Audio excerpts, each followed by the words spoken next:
Outside the old run-down shipyard stood 3 trailers with Russian license plates.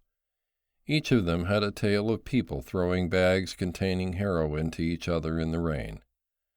Kurt Hammer stood on one of the trailers, relieved that 500 kilos of heroin were soon out of the cars. Out of the shipyard walked Pata, a large, bulky man looking like a former strongman and a flat face, who made up 1/2 of the leadership in Trondheim's Hell's Angels. "Lars?"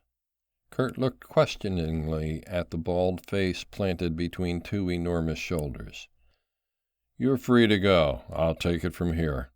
The guys have done well. The trailers are almost empty." "Sure?" "Unless you want to help us split the shit into bags." "No thanks, I'll pass on that, at least until tomorrow." Kurt threw the bag in his hands to the Russian behind him before jumping down from the trailer and onto his Triumph Thunderbird. It originated from a police seizure, and this past month had barely seen him outdoors without it. The drive to Ila took him all of 6 minutes, and 3 minutes later, in front of the Princeton Hotel, he thought about making a detour to the police station to hand in his pistol and machine gun. But the thought of seeing his fiancée, Marta, and his newly born daughter again made him quickly ditch the idea. He sped on past the old gray brick building with red details that was Princeton Cinema.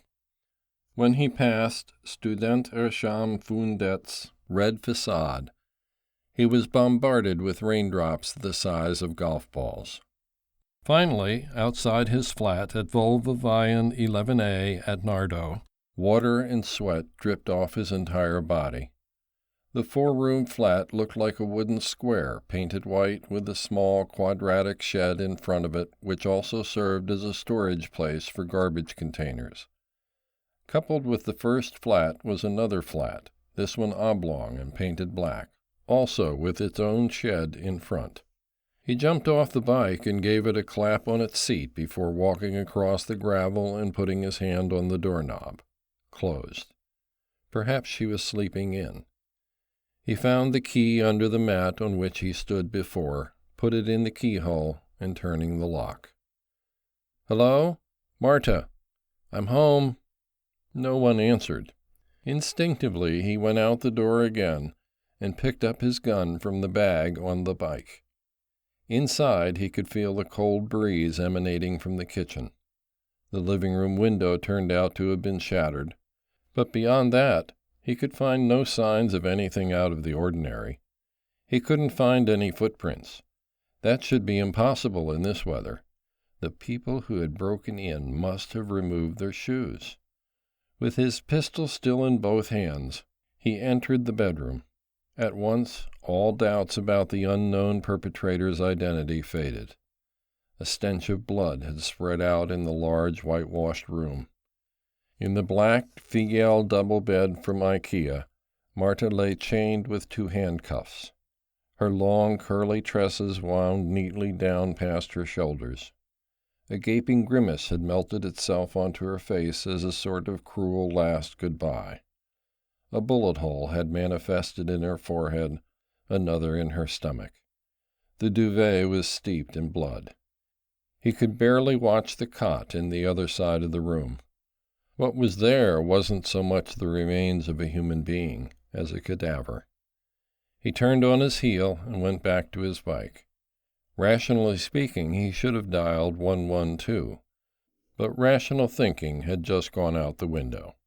He drove from Nardo to Trolla in a blind, violent rage with an average speed of 80 kilometers an hour. When he arrived, the trailers were already gone, but he found most of the bikes still parked outside. The last thing he did before going in was to put on the bulletproof vest placed in his bike's bag. Inside the warehouse stood Pata, Martin, Romberg, Fliese, and several others. Some were opening bags, others were splitting the heroin into small Ziploc bags. If my colleagues had been here, they'd have laughed at the entire operation. How extremely careless.